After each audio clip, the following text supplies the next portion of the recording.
សួស្តីប្រិយមិត្តនេះជួបមកខ្ញុំ Pluto Crystal មកដល់វិញឈ្មោះវីដេអូថ្មីនេះមកលេងហ្គេមព្រឹកព្រលឹមទៅដល់ Let's go ហ្គេមទិញអស់លុយ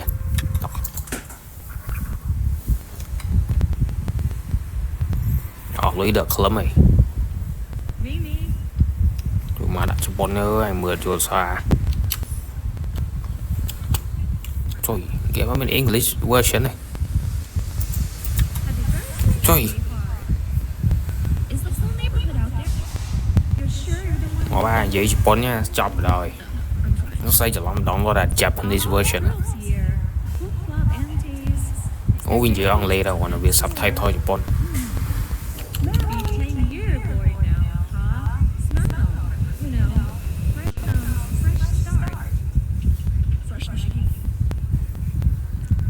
khi ở lâu dương nó bị tụt đế cái hơi dương miền xây bài cho khu ở dương khi mình bình phòng miền ấy chứ nó haiวันnày hang out after school chơi mình sọc xa để chúng ấy chả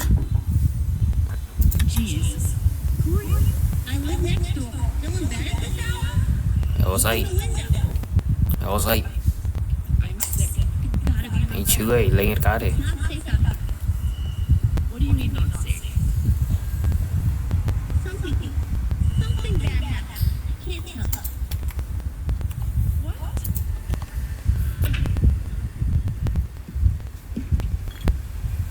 How's my little captain doing over here? This is exhausting. Hồi kìa anh ba vừa nè sẽ cái hello sẽ hết vô mình kinh can đọc xe mình nó có thứ gì enjoy Checking on my son, for God's sake. Liam, you like it, right? Ôi mẹ ơi xe xua xe xin về vậy nè. Is that a gift from a neighbor? So let me find a spot to put this up for you, Liam. Are you listening? Did you seriously not buy anything? Rồi ở những cả lịch sử quán này. Wheelchair. Ugh. Always bragging. Are you still proud of this family or not? I'm here. Great. Great.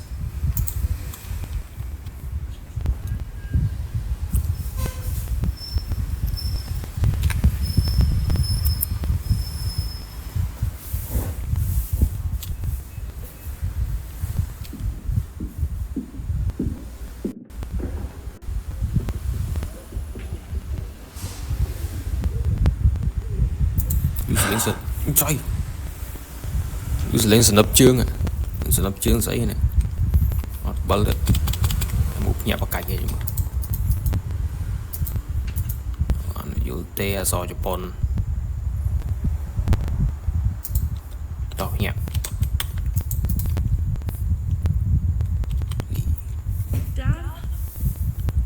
Papa nó nứng một nhà mà I'm here. Trời, I'm here nè. Hello. Chọc nó vậy.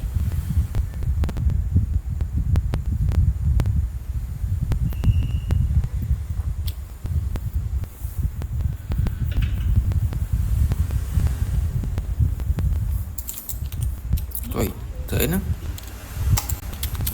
Trời mày dù mà. Trời này cái ớt ngon tiệt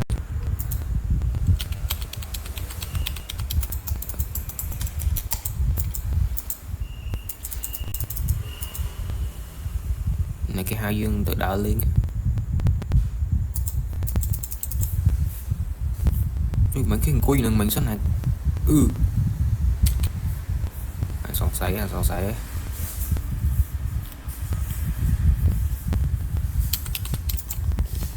để cả này cái chôn kia này thôi mà các thứ sẽ cả đấy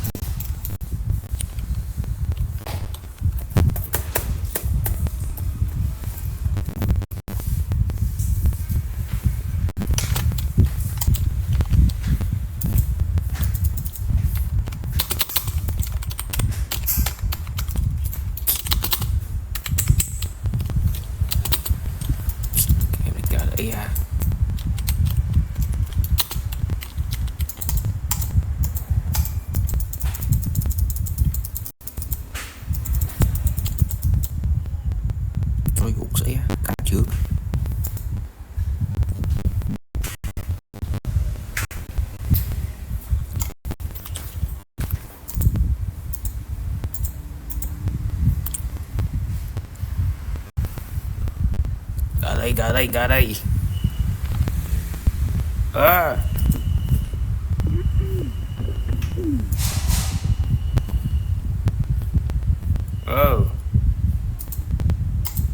mà chưa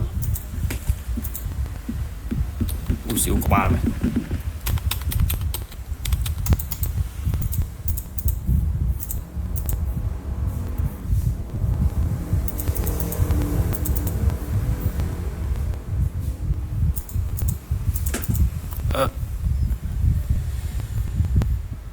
chúng mình chiếc ba lương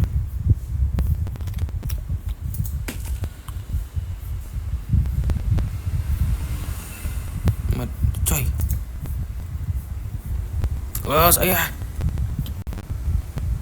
upnek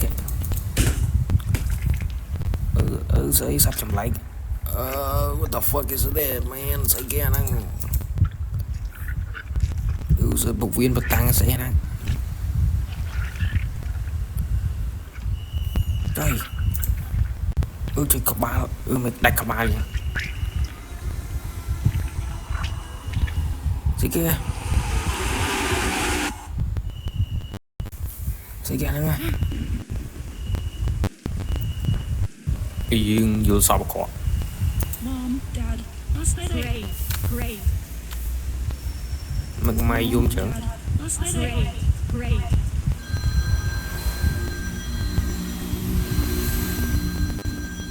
thưa ơi cho đặt đây bạn cho chủ này kìa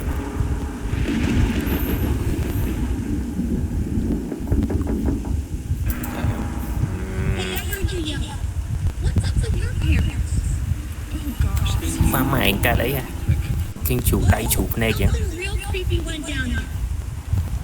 Listen, I keep feeling like someone else is in here. That poster is terrifying. Please just help me rip it off the wall. hụt con nó cười khái kìa Window? Or maybe call 911. I'll try.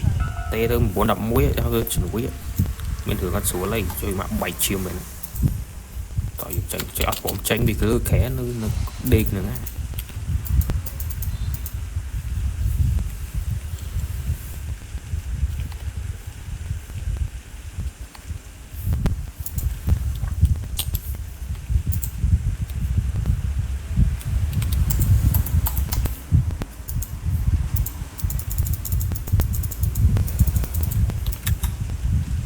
tê tôi muốn đập muối hello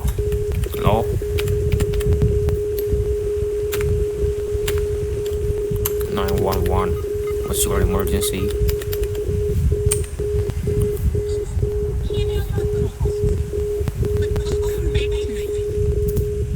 chui con hello anh tới sẽ nó nhầm mà chui anh chui con I need to find a way to open the window. rồi rock plug làm bay tranh vì tụi muối nè rồi máy tụi tranh so ông lấy mà nhảy tranh chụp bọn này mưa mình vô thì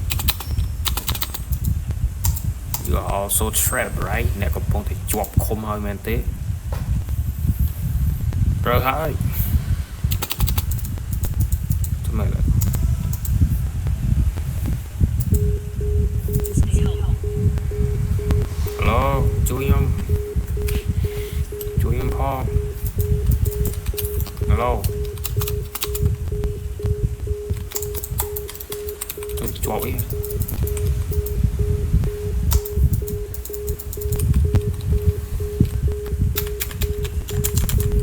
trả tôi sắm mình cả đi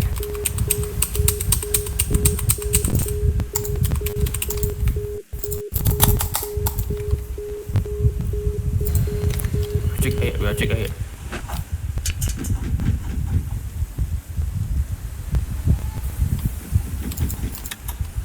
chưa lên mùi chuối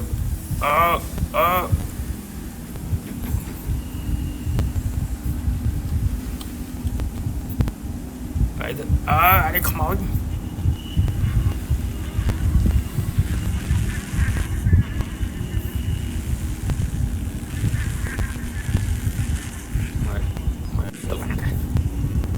Sự của bà ơi. Chuối bom.